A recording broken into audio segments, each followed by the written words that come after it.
Levin and Megyn Kelly are still trading blows online as this conservative civil war of sorts continues to heat up.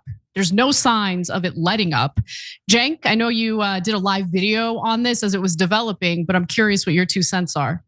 Yeah, so this is my favorite thing in the world, and not because of what people think, oh, you're on the left, so you like the right wing fighting. No, I like the right wing rebelling against the establishment and the uniparty. So that's why I love this story. There's more of that in here, but the Alex Jones part is a super curious part. I have no idea which direction that brother's going. So for the first time in this MAGA civil war, I'm a little lost on that character plot development. So, but we'll show you all the videos and facts and we'll make up our minds together. Before we get to the Alex Jones, Candace Owens, Laura Loomer kerfuffle, I want to start off with Mark Levin and Megyn Kelly. Now, Levin, as you can imagine, has been hounding Megyn Kelly for months, not over what she herself has to say about anything, but because of her unwillingness to disavow Tucker Carlson and Candace Owens, both of whom Levin absolutely despises because they are very critical of Israel. Now, since Turning Point USA's America Fest event, Mark Levin has been attacking another person as well, and that's Jack Posobiec because of this moment at the event. He apparently held up a rosary, and that offended the sensitivities of Mark Levin. I don't know why, but look, Cenk, you made an argument that Posobiec did this and essentially baited Levin, and Levin stupidly took the bait. He criticized Levin Levin also criticized Posobiec for taking a picture with Myron Gaines, an influencer who he labeled as anti-Semitic. And apparently in the picture, you can see Gaines wearing what's described as an anti-Semitic shirt, making light of the Holocaust. So if that's what the shirt in fact is making light of, that's pretty gross. So I'm upset about that as well. But Mark Levin using that to attack like Megyn Kelly is a weird choice, which we'll get to in just a minute. On Monday, he wrote that a week ago, Posobiec was a little known bigot and Jew hater. Now he's a little known delusional bigot and Jew hater. Prayer doesn't seem to be working for him. In fact, he's so busy hyper posting. When does he have time to pray? And then he implied that Turning Point should ban Posobiec from future events. I love how this guy thinks he's like the dictator here. Like he gets to decide what every organization does or doesn't do. But he's calling for Posobiec to be banned from future events, writing decision time. And Megyn Kelly responded to that, saying Mark Levin, who is spiraling because he mocked Catholics praying the rosary and his hatred is evident for all to see, actually thinks he can besmirch Jack Posobiec out of Turning Point USA. Good use of the word besmirch. This is genuinely funny, as if TPUSA would ever bow to Christian loather Levin, dying laughing. I don't know, Megyn, they might, but I'm curious what you think, Cenk. Yeah, so I love every piece of this because there's so many interesting plot developments here. All right, number one, so Myron Gaines' shirt, in my opinion, is out of bounds. The fact that it's out of bounds is just noted. He doesn't get canceled, nothing happens to him. I just am not in favor of that. In 80% of the charges of anti-Semitism, it's nonsense. It's just a way of defending Israel. They planted all these trope landmines, etc. But 20% of the time, are some people against Jews? Yeah, of course, right? And so Myron Gaines seems to be in that category.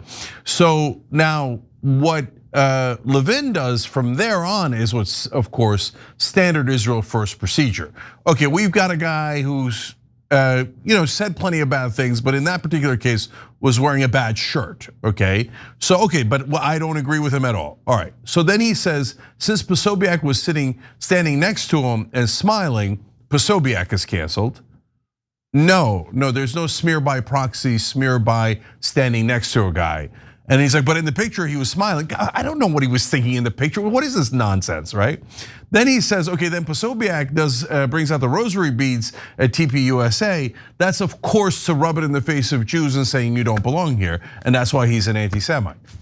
That doesn't mean that at all, okay? I don't like, it is another giant step because now he has to call Posobiec a quote unquote Jew hater.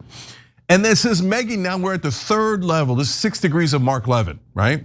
So now we're at the third level, which is Megyn Kelly, says she won't condemn Posobiec, who wouldn't condemn Myron Gaines.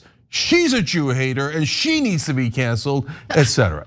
Now this is so all crazy. It's totally so nuts. Crazy. And it's like high school drama, like this whole guilt by association. Like, can you imagine going around demanding that people condemn others that you don't like and then calling them bigots and anti-Semites because they refuse to disavow the people you don't like? That's crazy. How about you judge someone based on their own character, what they say, what they do?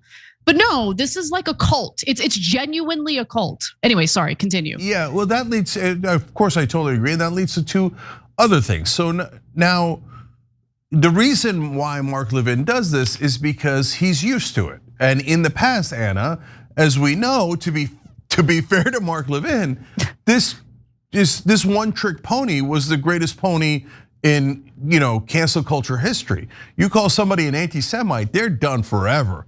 Their career is ruined, nuked, gone, right? So he's like, wait, I don't get it. I already called you an anti-Semite. Why are you still here? Because normally what would happen is the rest of mainstream media would come in and go, that's it, we officially declare Megyn Kelly an anti-Semite. She's the worst person and anyone associated with her is the devil, etc. And she would be nuked. But mainstream media doesn't have that kind of power anymore. So Megyn Kelly stands here entirely unnuked, right? So Levin's like, I don't get it. I already canceled her. Hey, everybody else, snap to it. We're canceling her.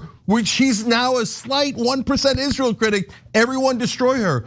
But he doesn't get that he doesn't control everyone anymore. But he does control something very important related to TPUSA. I'll get to that in a second. But what were you gonna say, Anna? So I wanted to give you Mark Levin's response to Megyn Kelly, who said that, or called him out for mocking Christians or Catholics specifically after Jack Posobiec held the rosary. He decided to basically invoke an old scandal. And the scandal happened back in 2018 where NBC had fired Megyn Kelly after she questioned why it would be considered racist for a white person to paint their face black for a Halloween costume. So yesterday, this is what Levin said while invoking that scandal. Meg Kelly, whose ratings were so bad on NBC, she became a laughingstock, was canned for promoting blackface on Halloween. You see, she was always a degenerate bigot. That's interesting, Mark, because you never had a problem with Megyn Kelly at all until very recently. So she's always been a degenerate bigot and you loved her until now? Why? What happened? What changed? Yeah. This is why she's cool with Candace Owens and Jack Posobiec. This is why she slobbers over Katarlson. This guy is a total lunatic. She's part of the woke Reich, the queen of the modern Klan, more to come. Kelly hit back without mentioning her past remarks. You're just upset because I'm not afraid of you or your baseless slurs. You're an old, irrelevant, bitter, angry man who could never make it in the Fox News primetime. We used to laugh at you there for your red-faced tantrums over everything. Oh, that was pretty good. Now, Breaking Point's host Emily Jasinski, went back and forth and basically found how Levin reacted to Kelly getting fired in 2018. So she dug this up, and I'm so happy she did because here's what Levin had to say back in 2018. The real reason Megyn Kelly was fired by Andrew Lack. So he's sharing a piece about it. MSNBC didn't fire Joy Reid, yet NBC is pushing out Megyn Kelly. Interesting. So he's basically bringing up that scandal from 2018 to serve his own purposes today, when at the time in 2018, he was totally defending Megyn Kelly. So yeah, that's the kind of guy he is. I mean, again, the number one priority for someone like Mark Levin, it's not doing the right thing. It's not protecting vulnerable communities from bigotry or hatred. It's not about reporting the truth. It's really just about defending Israel. And if you happen to be an individual on the right who has refused to disavow other conservatives who have been critical of Israel. Well, according to Mark Levin, you're part of the third, what was it? The woke Reich. The woke Reich. I mean, it's just so disgusting and pathetic. So let's talk about who changed, because I'm pretty sure that the entire right wing defended Megyn Kelly on the blackface comment. So now all of a sudden, Mark Levin is a super liberal who is outraged and aghast at her blackface comment. I don't remember that. So obviously, Mark Levin changed, right? And in fact, Mark Levin and Ben Shapiro were both never Trumpers. And my God, have they changed. And in fact, if you track it, you will see that Mark Levin and Ben Shapiro have either supported Donald Trump or been completely against Donald Trump, depending on what Donald Trump's position was on Israel at that time. Gee, I wonder why Mark Levin changes his position, because he's not a right winger. He's certainly not a left winger. He's not any winger. All he cares about is Israel, period. 100%, not 99.9%. So if he views you as pro-Israel, he loves you, you're God's gift to humanity. If he thinks that you're 0.5% against Israel, that's it. The rosary beads means you're a Jew hater, etc. Side note, real quick. Like, he did the rosary beads. Now remember, there's a lot of anti-Muslim propaganda going on at the same time. Two, if I had come out and said, that's it, Jack Posobiec is a Muslim hater. Look, he did the rosary beads. People would be like, what are you talking about? Are you insane? Have you lost your mind? And imagine then I said, no, that's it, I cancel him. And I cancel Megyn Kelly for talking to him. Everyone would laugh uproariously. But yet these guys are 100% used to doing it. So now we get back to, well, why does Levin even think he has the power to do that? One, in the past, that power was 100%. So again, I get where he's coming from. But number two, Anna, remember TPUSA had $400 million in donor money, not investment, just flat out donors. And so they paid for a certain message, right? And when at the end they didn't get that exact message they wanted from Charlie, they were very mad. I'm not saying anything else about that. I'm just saying it is on the record that they were very mad. And it was on the record that they wanted Tucker Carlson canceled and anyone who opposed Israel canceled. So what Mark Levin is saying is, hey, donors to TPUSA and just about everything else, you're to cancel this person, and that person. So now, in the past, again, donors had 100% control.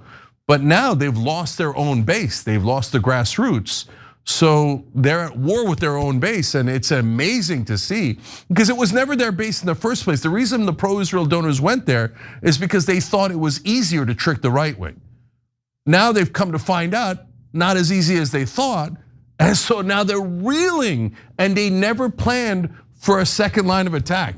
Their only line of attack is kings of cancel culture. We cancel everyone in our path. So finally, Anna, at this point, what's amazing about this fight is this: if you ask the person in establishment media, like you say, like, who cares about Mark Levin? He's now the most irrelevant person. I did a tweet the other day about how he's united the country because now literally everyone hates him. Left, right, center, no one can stand Mark Levin. With one giant asterisk: everyone in Washington and everyone on cable news. If you ask them who represents the right wing more, Mark Levin or Tucker Carlson, I think that they're still foolish enough, out of touch enough, ludicrous enough, biased enough that they would say Mark Levin. Yeah, I mean, look, when it comes to conservatives, I do think that the pro-Israel donors thought that the right wing would be easier to manipulate. But it's hard to manipulate any group of people when you have a live stream genocide for 2 straight years. So, like, that's the thing about this whole situation, Jake. Like, the underlying issue happens to be the atrocities carried out by our special ally against innocent people. And the sense of entitlement in which that can go on for 2 straight years. We can all see it with our own 2 eyes for 2 straight years. We can witness our own government put the American people on the back burner as he prioritizes the Israelis. That's all in our face for 2 years straight. And we're supposed to pretend like it's not happening. For what reason? How would it benefit conservatives, the left, anybody in this country to pretend like what's happening right now, what has been happening for 2 years, didn't in fact happen. No, Netanyahu effed up. And he's lost the American people for the most part. And so Mark Levin doesn't know what to do with that. And guess what? Turning Point USA can be funded till their eyeballs pop out, okay? But it's not gonna matter if they've lost the people. And if they're gonna continue providing cover for Israel, they're gonna lose support. And so what good is your money if you lose support? Yeah, and it's beyond that. So the right wing, some of them are upset about the genocide, and some of them are actually, and I was so happy to see this, actually did mean pro-life. Like, because so many hypocrites in politics overall. But right, and we were like, okay, you say you're in favor of life, but Israel just killed 10,000 kids, 12,000 kids, etc. And at some point, Tom Massey, Marjorie Taylor Greene, and a bunch of others were like, yeah, no, I can't stand them killing kids anymore. I can't stand it.